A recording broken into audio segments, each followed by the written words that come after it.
If I Had a Puppy by Anne Francis. If I had a puppy, I would take good care of him. If he were hungry, I would feed him. If he wanted to play, I would teach him how to fetch.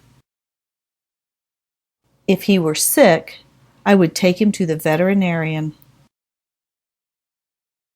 If he got dirty, I would give him a warm bath. If he were lonely, I would invite a puppy pal over to play. If he wanted to be outside, we would take a walk together. If he were sleepy, I would put him in his soft bed.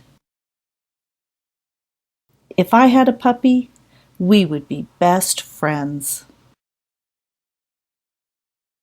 Visit an animal shelter to learn about pet care. Think of a name you would give a new pet.